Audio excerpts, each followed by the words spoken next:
કારણ કે પૈસો લાવવો ક્યાંથી? ચોરી ચોરી ને ચોરી, એના હાથમાં પૈસો જ ક્યાં હતો? હવે કઈક થોડો ઘણો, હવે તો પૂરેપૂરો લેવા માંડ્યા છે કે હવે બધું અમારા પાસે. ઘણા દિવસે તમે રાખી ચાવીઓ. એવું મુદ્દાને સમજો. નર અને માદા, શિવ અને શક્તિ, આ બે સ્વરૂપથી જુદા છે. બે સ્વરૂપથી જુદા છે, અને જુદા છે એટલે બેનું મિશ્રણ થાય છે. એકને એક ચીજનું મિશ્રણ થાય ખરું? પીળા રંગમાં પીળો રંગ મેળવાય ખરો? આ પીળા રંગમાં પીળો રંગ નાખો તો શું થવાનું? તો પીળો ને પીળો.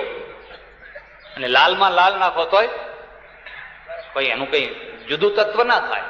પણ એક લાલ ને બીજો પીળો હોય ને બેયને ભેગા કરો તો ત્રીજો રંગ થાય. સ્ત્રી એ સ્ત્રી છે, પુરુષ એ પુરુષ છે. બે જયારે મળે છે ત્યારે દાંપત્ય થાય છે. બે મળીને, અને બંનેનું જે એક રૂપ છે એનું નામ ગ્રહસ્થાશ્રમ છે. એનું નામ ગ્રહસ્થાશ્રમ છે. એકલા પુરુષોને તમે જોયા છે? પરણ્યા વિનાના હોય ને, ગામમાં તપાસ કરજો. એકલા હોય એમના સંડાસનો લોટો જુઓ કે પાણીયારાનો લોટો જુઓ, બે હરખા, કશો હોય ફેર નહીં. આ સંડાસનો લોટો છે પાણીયારાનો છે, બધું જુઓ તો હરખું. ઓશિકા ગ્લેપ છે ને કાળા મેશ હોય, ચાદરો મેલી, બધી ખાટ માકડ પડ્યા હોય, ચાંચડ અને બાવા જેવા પડ્યા હોય, અઘોરી જેવા. રાંધ્યું તો હોય શું ને ના રાંધ્યું તો હોય, ખાધું તો હોય એક ચા ને ભજીયા ખાઈ લીધા. જોજો તમે કેમ? કારણ કે માત્ર શિવ છે, માત્ર નર છે. હવે એની જોડે એક બીજો નર લઈ આવો, બે ચાર નર ભેગા કરો તો એના એ જ બધા જાણે બાવાની જમાત પડી હોય ને પડ્યા હોય. એટલે એમાં મિશ્રણ ના થાય. મિશ્રણની જરૂર શું છે? એટલે અમારા ઉપનિષદમાં આવી વાત આવી, સદ્વિતીયમ ઐચ્છત અથ જાયામે સ્યા. એટલે પરમેશ્વરે સૃષ્ટિની રચના કરીને પુરુષને બનાવ્યો, પણ એકાકીના રમતે એને કંઈક સારું જ ના લાગે, દિવસ જ ના ફૂટે.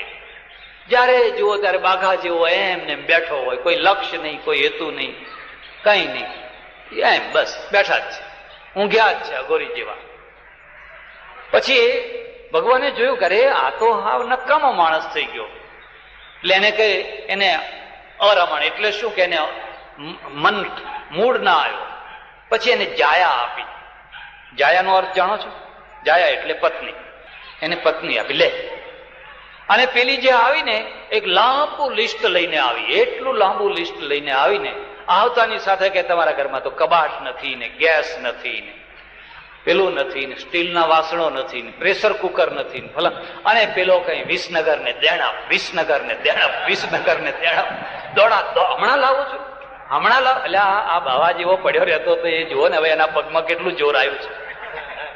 પેલા આપણે જઈને એને પૂછીએ, કેમ ભાઈ ફલાણા ભાઈ ઘરમાં છો? બોલે છે, માંડ ઉઠે ને માંડ બેસે ને માંડ વાત કરે. અત્યારે તો વીજળીની માફક દોડતા હોય, મહેસાણા ને દેણપ, અમદાવાદ ને ફલાણે કબાટ લાવી આપે ને ફ્રીજ લાવી આપે ને પંખા લાવી આપે, જે જોઈએ લાવી આપે. કેમ? પેલી જાયા આવી ને, એ જાયા આવડું મોટું લિસ્ટ લઈને આવી, લાવો હવે આ બધું. અને એને બહુ રસ પડે, પાછો બહુ આનંદ પડે, એવું નહીં કંટાળી જાય ને ઉલટો રસ પડે. બસ આનું નામ થયું શિવ અને શક્તિનું મિશ્રણ, નર અને માદાનું મિશ્રણ. એટલે બે સ્વરૂપથી જુદા છે, અને સ્વરૂપથી જુદા છે છતાંય બેમાં કઈ ખાસિયત છે. તમે આમાં જોજો, મેં પગ જોયા નહીં માતાજીના, કોઈ જગ્યાએ કાળકામાનું ચિત્ર હોય ત્યાં જોજો, એમના પગના નીચે શિવ સૂતેલા છે. જોયું છે? કેમ? શિવ આધાર છે, નિષ્ક્રિય છે. ક્રિયા તો કાળકામામાં છે, શક્તિમાં ક્રિયા છે. શિવ નિષ્ક્રિય છે, એ તો સૂતા છે, આધાર માત્ર. એ તો માત્ર આધાર આપે છે, અને પેલી ઉપર તાંડવ નૃત્ય કરે છે. થઈ થઈ થઈ થઈ થઈ એમાં બ્રહ્માંડોના બ્રહ્માંડો રચાય છે. એમ પુરુષ છે, શિવમાંથી ઈ કાઢી નાખો તો શું રહે? શિવ. ઈ કાઢી નાખો, શવ, મળદું. ઈ નીકળી ગઈ એટલે મળદું. અમારે ગામની જ વાત કરું. અમારે આ ગામમાં એક બહુ સજ્જન ભલા માણસ પટેલ, હમણાં 6-8-12 મહિના પહેલા એમના પત્ની ગુજરી ગયા. બહુ ભલી બાઈ, બહુ સારી બાઈ. અને એ ગુજરી ગઈ એના પછી આ માણસના જીવનમાં કઈ નિરસતા આવી ગઈ, કઈ ખાલીપણું આવી ગયું. એટલી મોટી નિરસતા, એટલી મોટું ખાલીપણું આવી ગયું. રાતના 12 વાગે ઉઠે, 1 વાગે ઉઠે, પેલી સ્ત્રીનો ફોટો હોય ત્યાં જઈને પગે લાગે, અગરબત્તી કરે, દીવો કરે. પાછા ઘરના બીજા માણસો એમને સુવાડી દે, સુઈ જાઓ, સુઈ જાઓ, સુઈ જાઓ, હજુ પરોડિયું નથી થયું, સુઈ જાઓ. હવે ખેતીમાં મન નહીં, વ્યાપારમાં મન નહીં, બીજા કોઈ કામમાં મન નહીં, ખાવામાં મન નહીં, પહેરવામાં મન નહીં. ઈ નીકળી ગઈ છે. શું થયું? ઈ હવે મળદું છે. એ જીવતો માણસ પણ કાંતા વિયોગ, એટલે ચાણક્યને લખવું પડ્યું છે. કાંતા વિયોગ સ્વજનાપમાન ઋણસ્ય શેષ કૃપણસ્ય સેવા વિધવા ચ કન્યા મૂર્ખશ્ચ પુત્ર વિનાગ્નિના ષટ પ્રદહંતિ કાય. કાંતા વિયોગ, આખી જિંદગી સ્ત્રીએ સેવા કરી હોય અને પછી મરી જાય એટલે પુરુષ પાછળ ઝૂરી ઝૂરીને મરે. મરે કે ના મરે? આ શિવ ગાંડા થયા તો તમને ખબર છે. સતીએ જયારે દક્ષ પ્રજાપતિના ત્યાં પોતાનો દેહ છોડ્યો, રામાયણમાં વાંચજો, અને પછી શિવે મળદુમાં ખંભા ઉપર નાખીને જે પાગલ થઈને ફર્યા ને, પાગલ થઈને બસ બધું કામ છોડી દીધું. કાંતા વિયોગ, પછી ટુકડા કર્યા. લોકોએ, દેવોએ વિચાર કર્યો કે હવે આ શિવને કંઈક રીતે આપણે, શિવની આ દશા હોય તો તમારી શું દશા થવાની કહો? જો શિવની આ વૈરાગ્યનો દેવ છે. પછી 51 ટુકડા થયા. 51 ટુકડા જ્યાં પડ્યા ત્યાં 51 શક્તિપીઠો થઈ. ગુજરાતમાં 2 શક્તિપીઠો છે, એક અંબાજી ને બીજી પાવાગઢ. અંબાજીમાં હૃદય પડેલું, માતાજીનું હૃદય પડેલું, એટલે અહીં ગુજરાતની પ્રજા હૃદય પ્રધાન છે, હૃદય પ્રધાન છે. વચ્ચે એક વાત કહેવાની રહી ગયેલી, હવે યાદ આવી, પણ હવે કહું પછી આ વાત રહી જશે. કહી દઉં પછી યાદ કરાવી આપજો, ભૂલી જવું. મેં કહ્યું હતું 3 તૃપ્તિઓ છે. એક પેટની તૃપ્તિ, એક હૃદયની તૃપ્તિ. ઘણા માણસોને તમે જોજો, ઘરમાં ખાવાનું ઘણું હોય, ઘીની બરણીઓ ભરી હોય, પણ હૃદય ખાલી હોય. એક બળતું હૃદય ને એક ખાલી હૃદય, 2 શબ્દો યાદ રાખજો.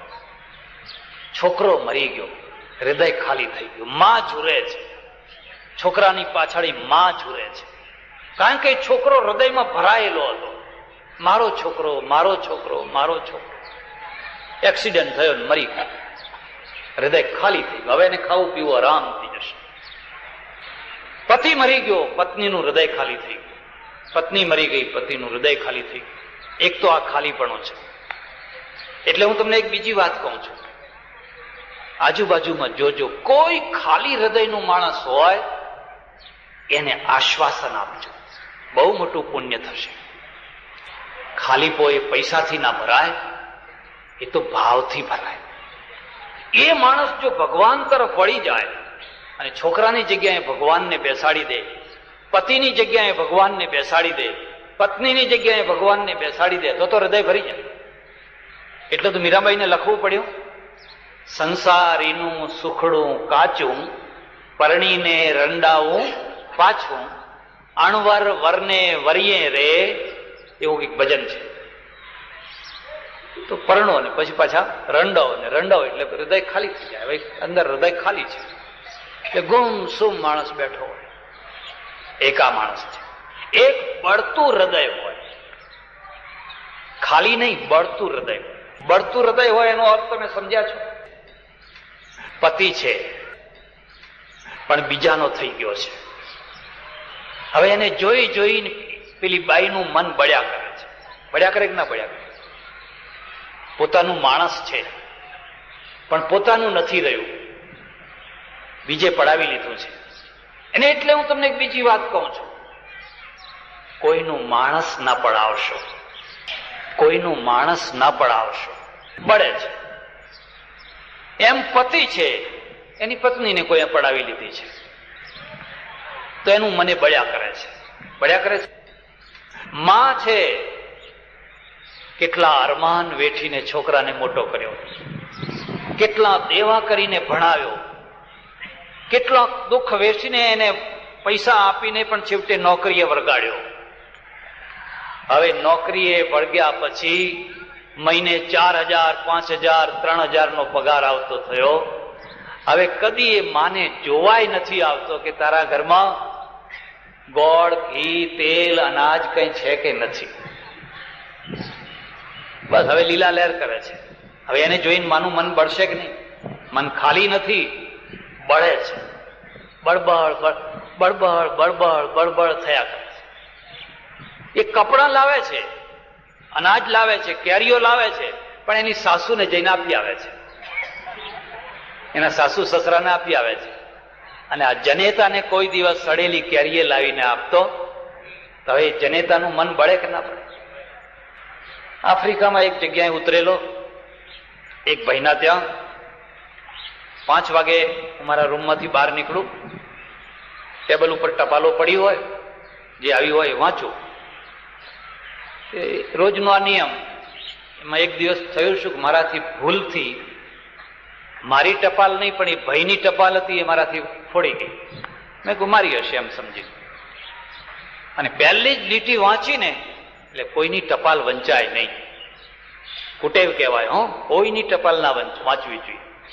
પણ પહેલી જ લીટી એવી માર્મિક હતી ને કે હું આગળનું વાંચ્યા વિના રહી ન શક્યો.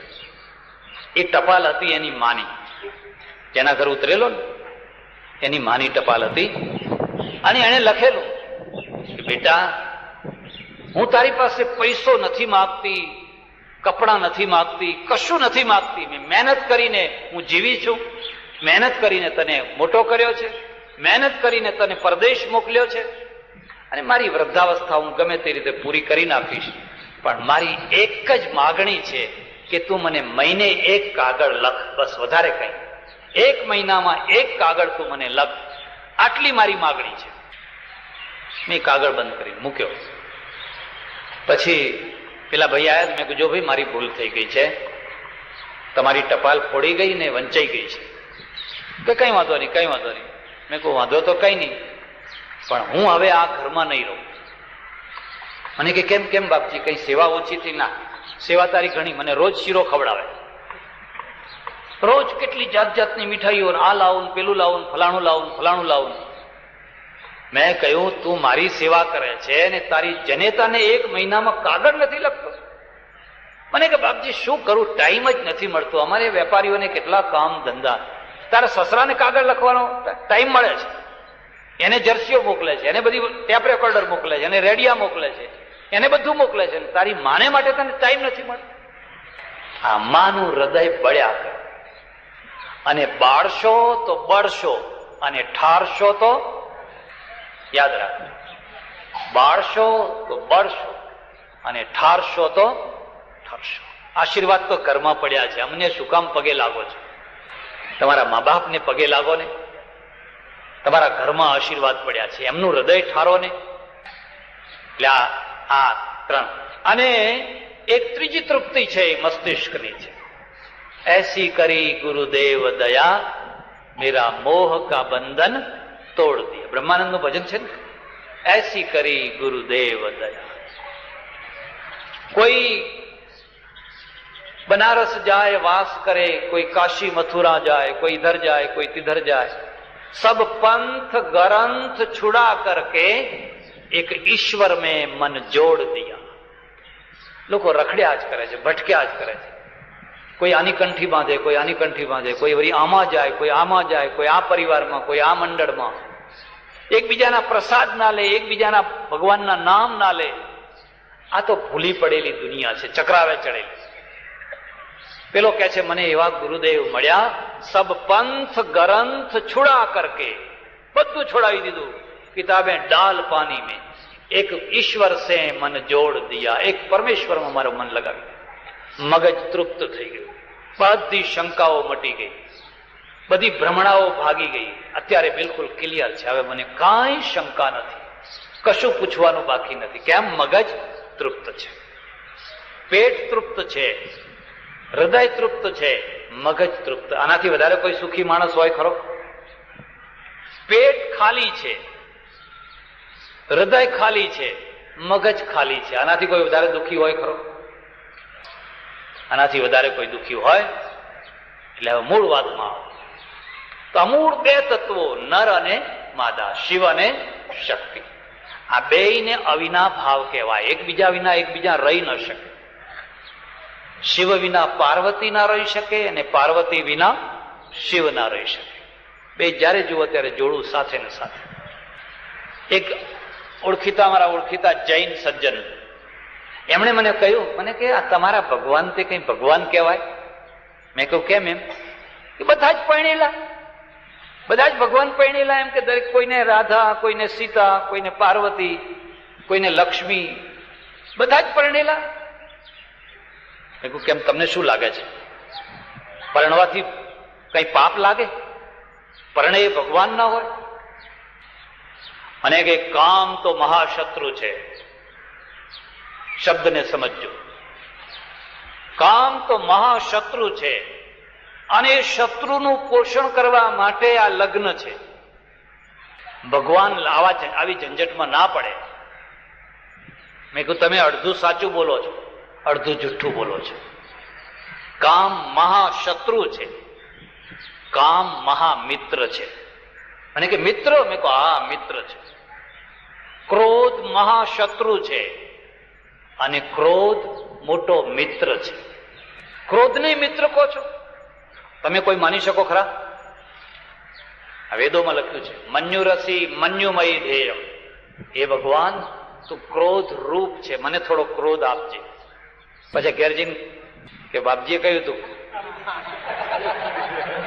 સાચી વાત છે. આના અર્થને સમજો તમે. જેણે સંસાર બનાવ્યો છે એને જ કામ બનાવ્યો છે, એને જ ક્રોધ બનાવ્યો છે, તમારા ભલા માટે બનાવ્યો છે. મન્યુરસી મન્યુમયી ધ્યેયમ. હે પ્રભુ, ઓજોસી ઓજોમયી ધ્યેયમ, તું ક્રોધ રૂપ છે, મને થોડો ક્રોધ આપજે. કેમ? તમારી દીકરીની કોઈ આબરૂ લેતું હોય, તમારી બેનને કોઈ છેડા ખેંચતું હોય, તમારી જનનીના કોઈ છેડા ખેંચતું હોય, તમને ક્રોધ આવવો જોઈએ કે ના આવવો જોઈએ? એ બે બેઠા છે કે વાંધો નહીં, ખેંચો, અમને તો ક્રોધ ચડવાનો નથી. એ વખતે ક્રોધ આવવો જોઈએ કે ના આવવો જોઈએ? અન્યાયનો પ્રતિકાર કરવા જે જુસ્સો જાગે એનું નામ મન્યુ છે. એ જરૂરી છે. તમારે ફેક્ટરી ચલાવવી હોય ને તોય થોડી જરૂરી છે. નહીં તો ફેક્ટરી વાળા ભેગા થઈને તમારા માથા ઉપર છાણા થાપે. થાપે કે ના થાપે? અને ઘરમાંય થોડો ફૂંફાડો જરૂરી છે. ને જો ના આવડે ને તો ટકાના થઈને રહો પાછા. કેટલાકની આ પર્સનાલિટી હોય છે. અમે જયારે ભણતા ત્યારે અમારી શાળામાં સાહેબ આવે એટલે હેડમાસ્ટર સાહેબ એક અક્ષરના આવીને આમ ઉભા રહે એટલે બધો ડાયા ડમરા થઈ જાય, ચૂપચાપ, કોઈને મારવા જોડવાના નહીં. એની પર્સનાલિટી છે. આવીને ઉભો એની સાથે ચોપ, બધું શાંતિ રાખો, શાંતિ રાખો, એવું બૂમો પાડવાથી કઈ થોડી શાંતિ આવવાની હતી. શાંતિ તો તમારા વ્યક્તિત્વમાંથી આવતી હોય છે. એટલું એનું તેજ, એનો પ્રભાવ, એ મન્યુ છે. એમ કામ છે, એ કામ પણ શત્રુ એ છે અને મિત્ર પણ છે. એ કામ હતો તો કોઈના ઘરમાં મહાવીર જન્મ્યા, એ કામ હતો તો કોઈના ઘરમાં રામ જન્મ્યા, બુદ્ધ જન્મ્યા, કૃષ્ણ જન્મ્યા, મહાપુરુષો ગાંધીજી જન્મ્યા. કામ ના હોત તો? મેં શેઠને કહ્યું, મેં કહ્યું શેઠ, કામ જો મહાશત્રુ જ હોય તો તમે ભગવાનને એવી પ્રાર્થના કરો ને કે હે પ્રભુ, મારા ઘરમાં જે છોકરો જન્મે એ બહુચરાજી મોકલાય એવો આપજે. બોલો, છે ઈચ્છા? અને જે લોકો બહુચરાજી જાય છે ને એમણે કદી દુનિયામાં કોઈ મહાન કાર્ય કર્યું ખરું? કયું? કોઈ તાબોટા પાડનારાએ કદી દુનિયાનું કોઈ મહાન કાર્ય કર્યું ખરું? અરે, કામની શક્તિમાંથી દુનિયાની શક્તિ પેદા થાય છે. જો એ શક્તિ જેનામાં ન હોય એ તો નમાલી પ્રજા થઈને બેઠશે, ગમે તેમ જીવી ખાય, ગમે તે રીતે. તમે અર્થ ને અનર્થ રીતે સમજ્યા છે. એટલે અમારા દરેક ભગવાન સજોડે છે. હવે અર્થ તમે સમજ્યા? એટલે અમારા દરેકે દરેક ભગવાન સજોડે છે. કારણ કે સજોડાને અમે પાપ નથી માનતા, સજોડાને અમે દોષ નથી માનતા. જો એ સજોડું બરાબર હોય તો એના જેવું કોઈ ઉત્તમ નથી. ત્યાં હવે મૂળ વાત ઉપર આવો. એટલે આપણે આ નિર્ગુણ નિરાકાર બ્રહ્મને સગુણ સાકાર રૂપ આપ્યું, અને જે સગુણ સાકાર રૂપ આપ્યું તેના 3 ભાગ કર્યા. તો એ 3 ભેદ જે બ્રહ્મા વિષ્ણુ ને મહેશ જે કર્યા એ પેલા ચેતનના દ્વારા નહીં, ચૈતન્યના દ્વારા નહીં, પણ પ્રકૃતિના દ્વારા, માયાના દ્વારા, શક્તિના દ્વારા. કારણ કે શિવ એક છે, શક્તિઓ અનંત છે. તમે એક છો, પણ તમારામાં ખેતી કરવાની શક્તિ છે, ચોપડો લખવાની શક્તિ છે. એટલે એક બેના દોરા ના તૂટે, એક બેના પાંસળા ના તૂટે, 5 પછીના બૂટ ના ચોરાય, તે કઈ દર્શન કહેવાતું હશે? એનું નામ તે વળી કઈ દર્શન કહેવાતું હશે? એક પાંસળા તોડીને બેન મારે ત્યાં આવી, મને કે બાપજી મારા ઉપરથી તો 15 માણસો ફરી વળ્યા અને આ પાટો બાંધવો પડ્યો છે. મેં કીધું દર્શન કરવાના હવે બંધ કર. ના કે મહારાજ દર્શન તો બંધ ના થાય. મેં કીધું સારી વાત છે, પણ હવે તારે પાંસળા ના તોડાવવા હોય એવા દર્શન બતાવું. મને કે કયા? મેં કહું અમાવાસ્યાના દિવસે જવું. કોઈ દિવસ પૂનમના દિવસે ના જવું, અમાવાસ્યાના દિવસે જવું.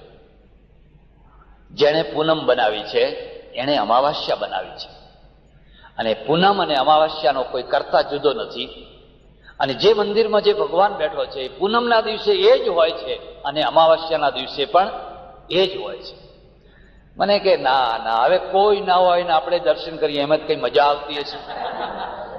મજા તો ત્યારે આવે કે આમ ધક્કા ધક્કી થતી હોય, કોઈ આપણને વલોવતું હોય, કોઈ કચોટતું હોય, ત્યારે આમ લાગે કે હા કંઈક દર્શન થઈ રહ્યા છે. અમારે ત્યાં આવો, તમે ભીડ જોઈ હોય તો આવો. અને ધાર્મિક ક્ષેત્રમાં ભીડ ઊભી કરવી એ તો અમારે ત્યાં એક રમત વાત છે. ચપટી વગાડતા તમે ભીડ ઊભી કરી શકો, પણ એના પરિણામ 0 0 0 0. પરિણામમાં કશું નહીં, પણ છતાંય ભીડ ઊભી કરી શકાય છે. કારણ કે પ્રજા ઇમોશનલ છે. પ્રજાની કક્ષા હજુ મસ્તિષ્ક સુધી પહોંચાડી શકાય નથી.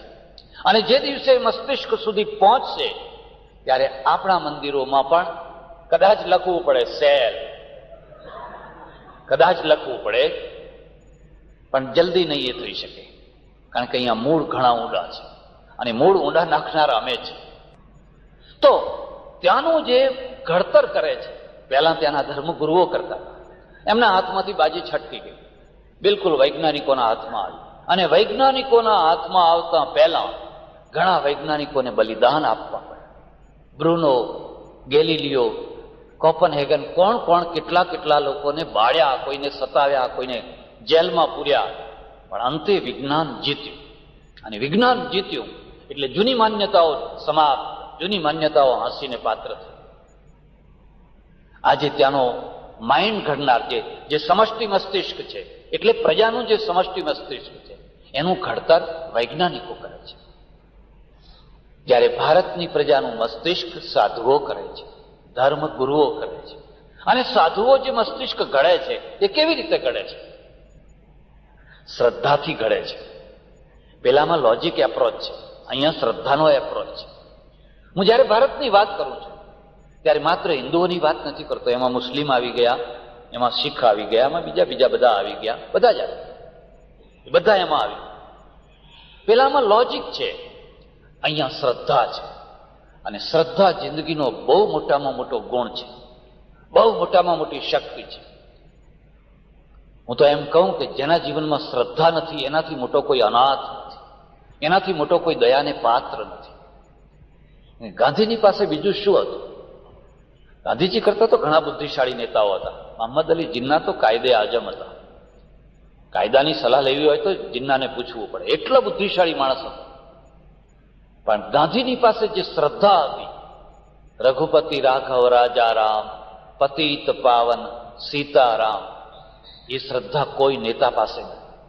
અને શ્રદ્ધા તમારા જીવનમાં કામ શું કરે?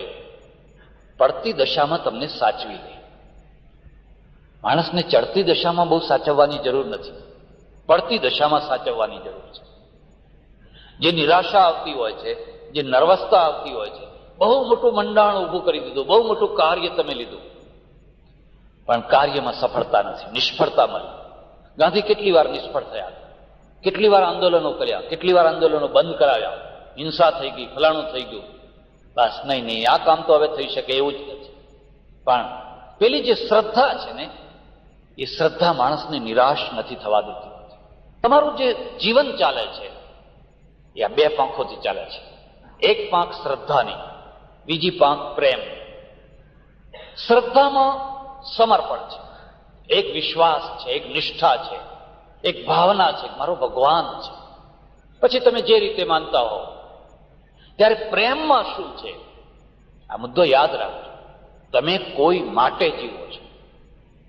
જ્યારે તમારી આ બે પાંખો કપાઈ જાય છે, તમારા જીવનમાં શ્રદ્ધા નથી, તમારા જીવનમાં પ્રેમ નથી, પછી તમારા પાસે મોટામાં મોટું એન્જિન ગતિવાળું હશે, પણ તમે એક ખાલી માણસ હશો. મગજથી ભરેલા હશો, પણ મનથી ખાલી હશો, હૃદયથી ખાલી હશો. પ્રેમનો અર્થ આ જ છે. હું કોઈના માટે જીવું, હું કોઈના માટે રસોઈ બનાવું, હું કોઈના માટે મકાન બનાવું, હું કોઈના માટે ફૂલ બનાવું, હું કોઈના માટે કરું, પણ મને કોઈના માટે જીવવા દો. અને તમે જેના માટે જીવો છો, બસ એનું નામ પ્રેમ છે. મારા માટે લોકો જીવે, મારા માટે કોઈ રસોઈ બનાવે, મારા માટે કોઈ મકાન બનાવે, એ તો સ્વાર્થ છે, એ તો મોહ છે. અને જ્યાં તમે કોઈના માટે જીવવા માંડો છો, ત્યારે કાં તો તમે ભગતસિંહ થઈ શકો છો, ને તો ફાંસીએ ચડવું એ રમત વાત છે.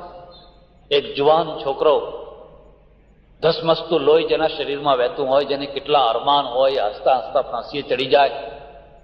એ ફાંસીએ ચડાવનાર કોણ? રાષ્ટ્ર પ્રેમ.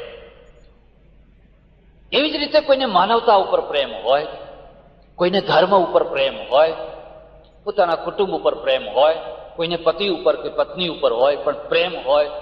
એ પ્રેમ છે, એ બીજી પાંખ છે જીવન. એને કાપી નાખો, આ બાજુ શ્રદ્ધાને કાપી નાખો, તમે તો લાચાર થઈ જશો. એમના ચહેરા જોજો એવા માણસોના. એ વકીલ થઈને ગર્જના કરતા હોય, ન્યાયાધીશ હોય, પ્રોફેસર હોય, પણ જ્યારે એકાંતમાં બેઠા હોય ત્યારે લમણે હાથ દઈને બેઠા હશે. કારણ કે આંતરિક જે ખાલીપણું છે ને, હૃદયનું જે ખાલીપણું છે ને, એના જેવું બીજું કોઈ મોટું દુઃખ નથી. અને એ ભરાય છે શ્રદ્ધા અને પ્રેમ. એટલે આ બે વસ્તુ છે. તમારા જીવનમાં શ્રદ્ધા હોય, એથી વધારે કોઈ મોટી શક્તિ નથી, એથી વધારે કોઈ મોટું જમાપાસું નથી. પણ શ્રદ્ધાને અમે શ્રદ્ધા સુધી રહેવા નથી. અમે શું કરીએ છીએ? શ્રદ્ધાને અતિશ્રદ્ધાએ પહોંચાડીએ છીએ. અતિશ્રદ્ધા અને અતિશ્રદ્ધાને અંધશ્રદ્ધાએ પહોંચાડીએ છીએ. શ્રદ્ધા જ્યારે અતિશ્રદ્ધા બને છે અને અતિશ્રદ્ધા જ્યારે અંધશ્રદ્ધા બને છે, ત્યારે ભયંકર દૂષણ બને છે. એ ભૂષણ નહીં, પણ ભયંકર દૂષણ બને છે. અને ભયંકર દૂષણ બનીને કામ શું કરે છે? એમાંથી ચમત્કાર ઉભો થાય છે. વાતને સમજો જરા. એટલે ભારતનું અધ્યાત્મ એકદમ ચમત્કારોમાં બદલાઈ ગયું છે. અધ્યાત્મ જ્યારે ચમત્કારમાં બદલાઈ જાય એટલે અધ્યાત્મ મરી જાય. અધ્યાત્મને જો જીવિત રાખવું હોય તો ચમત્કારથી એને અસ્પૃશ્ય રાખો, ચમત્કારોની હવાથી એને દૂર રાખો.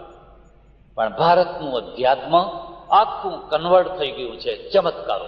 મહારાજ આવ્યા છે કે હા, કંકુ પાડે છે કે હા, ભસ્મે પાડે છે, બીજું શું પાડે છે? સોનું ડબલ કરી આપે છે. એમ કે હા, બીજું કે કોઈનો ખોળો ના ભરાતો હોય તો ખોળો ભરાઈ આપે છે. બસ બસ ચાલ્યું તમારું. બહુ જલ્દીથી આ ટૂંકા એપ્રોચમાં અહીં માણસ મહાન થઈ જાય છે. હું તમને એક પ્રશ્ન પૂછું છું, ગાંધીજીએ કોઈ દિવસ કંકુ પાડ્યું હતું? 600 ઉપરના રજવાડા એક કરવા માટે વલ્લભભાઈ પટેલે કોઈ જગ્યાએ કંકુ પાડ્યું હતું? 250 વર્ષ સુધી અંગ્રેજોએ રાજ કર્યું. એમણે કોઈ કંકુ પાડનારને સાથે રાખ્યો હતો? કોઈ ભસ્મ પાડનાર, કોઈ કંકુ પાડનાર, કોઈને સાથે રાખ્યો હતો? એ શ્રદ્ધાળુ હતા, એ રવિવારે ચર્ચમાં જતા હતા, એ નાસ્તિક નતા. પણ એ અંધશ્રદ્ધાળુ નતા, અતિ શ્રદ્ધાળુ નતા. અને અતિ શ્રદ્ધાળુ નતા એટલે એ નિર્ણય કરી શકતા. આજે તો દશા એ છે કે દિલ્હી અને ગાંધીનગરમાં તાંત્રિકો પલાઠી વાળીને બેઠા છે. એક તરફ નીચેમાં નીચી કક્ષાના જે ભુવાઓ છે, ધૂણનારા, ધૂણાવનારા, ભૂત પ્રેત કાઢનારા, ત્યાંથી એની કક્ષાઓ કરતા કરતા કરતા ઠેઠ ઉપર સુધી જે બ્રહ્મની વાતો કરનારા છે, એક જ કક્ષાના છે. હા, ફરક જુદો છે, માત્ર એનું રૂપ માત્ર જુદું છે. અને રૂપ જુદું છે એટલે પરિણામ એ આવ્યું છે કે પ્રજા છે ચમત્કાર પ્રિય બની છે, પુરુષાર્થ પ્રિય નથી બની, ચમત્કાર પ્રિય બની છે. એને ચમત્કાર પ્રિય બનાવી કોણે? અમે બનાવી. એટલે ઘણી વાર મારી પાસે લોકો આવે, મહારાજ હવે ચમત્કારની વાત તમને હું કરું.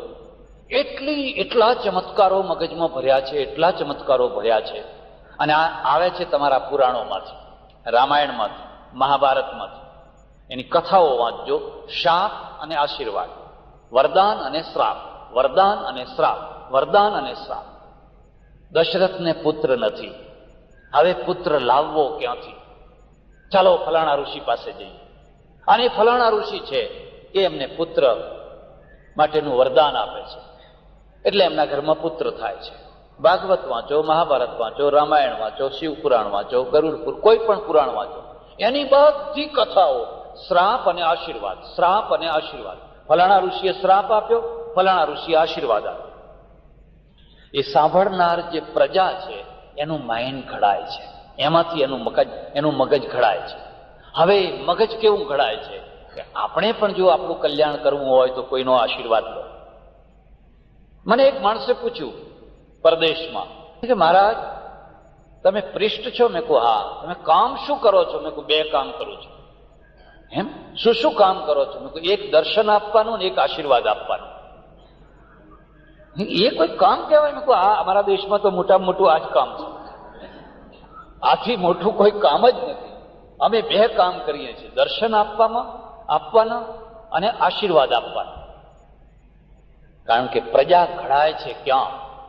પ્રજાને જે કૃષ્ણમૂર્તિ નથી ઘડતા, પ્રજાને ગાંધીજી નથી ઘડતા, અથવા ઘડે છે તો બહુ નાના પ્રમાણમાં ઘડે છે. પ્રજાને તમારો નાર્લીકર નથી ઘડતો. તમને ખબર નથી કે રામાનુજન કોણ હતો, કે રામન કોણ હતો, કે નાર્લીકર કોણ હતો, એની ઘણાને ખબર નથી. પ્રજાને એ નથી, રવિન્દ્ર નથી ઘડતા. પ્રજાને ડોંગરે મહારાજ ઘડે છે, પ્રજાને પુનિત મહારાજ ઘડે છે, પ્રજાને મુરારી બાપુ ઘડે છે, પ્રજાને અમે ઘડીએ છીએ.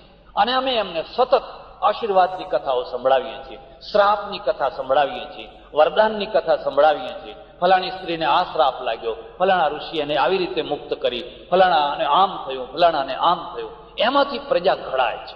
પછી એના મગજમાં એક જ વાત હોય છે, બસ મને કોઈ ઋષિ મળે, મને કોઈ સંત મળે, મને કોઈ સાધુ મળે, મને કોઈ ફકીર મળે, અને બસ મારા માથા ઉપર હાથ મૂકે, મારો બેડો પાર. એકવાર એક બેનના ત્યાં જમવા ગયેલો, અને જમતા જમતા હજુ જમવા નહીં બેઠેલો ત્યાં તો એમના છોકરાને બોલાવી લઈ. પેલા શેઠ તો દુકાને ગયેલા, પેલા છોકરાને આમ ધક્કા મારીને આગળ કર્યો, જા બાપજીને પગે લાગ, બાપજીને પગે લાગ. મને કે મહારાજ એના માથા ઉપર હાથ મૂકો ને, માથા ઉપર હાથ મૂકો ને. મેં કહું પણ કેમ, શું કામ છે? અને કે 4 વર્ષથી એસએસસીમાં ફેલ થાય છે. 4 વર્ષથી એસએસસીમાં ફેલ થાય છે. કે બાપજી આ વખતે તો એવો આશીર્વાદ આપો ને કે જે આ 10 પહેલા આવે છે ને એમાં એનો પહેલો નંબર આવે, એવો આશીર્વાદ આપો. ના મહારાજ, આટલું તો કામ કરવું પડશે.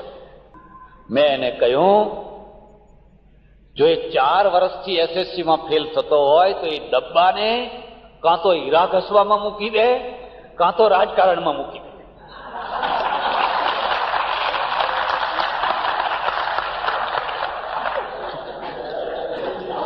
તો ભલી થા અને એને ધક્કા મારીને કોલેજમાં ના લઈ જાય, એનું કામ જ નથી. આ 2 ક્ષેત્ર એવા છે, જો હીરા ઘસવામાં પડ્યો બેડો પાર એનો. અને નહીં તો રાજકારણ તો છે જ ને, એના દરવાજા બધાના માટે ખુલ્લા છે, બધાના માટે ઉઘાડા દરવાજા છે. ને મોટા ભાગે તો તમારે જોવું હોય તો જોજો, જે કોલેજોમાં, હાઈસ્કૂલમાં જે વારંવાર ફેલ થતા હોય એ લોકો રાજકારણમાં બહુ પાસ થતા હોય છે. કારણ કે અહીંયા જે ફેલ થાય ત્યાં બહુ પાસ થતા હોય છે. મેં એને પૂછ્યું, બેન આ છોકરો 4 વર્ષથી ફેલ થાય છે, તે ટ્યુશન નથી રાખતી? અત્યારે તો ટ્યુશનનો જમાનો છે, તારે ટ્યુશન રાખવું જોઈએ. મને કે મહારાજ ટ્યુશન રાખીએ છીએ, 2,000 રૂપિયા ટ્યુશનના આપીએ છીએ, ટ્યુશન રાખવા છતાંય પાસ નથી થતો? કે ના. તો બેન તે 4 વર્ષના 8,000 રૂપિયા ટ્યુશનમાં આપ્યા, અને હવે હું તારા હાથમાં આવ્યો ને 1 ટંક જમાડીને ત્યારે પહેલો નંબર લાવવો છે? હું એને પહેલો નંબર લાવવાનો આશીર્વાદ આપું ને એના બદલામાં તું મને એક ટંક જમાડે અને પેલા માસ્તરોને 8,000 રૂપિયા આપ્યા, મારો કસ કાઢવો છે તારે? આ અમારું ઘડેલું માઇન્ડ છે, આ અમારું ઘડેલું મસ્તિષ્ક છે. અને આ મસ્તિષ્ક એટલા વ્યાપક પ્રમાણમાં છેલ્લા 40 વર્ષમાં આ વધ્યું છે, ઘટ્યું નથી. આ દેશમાં ચમત્કાર પ્રિય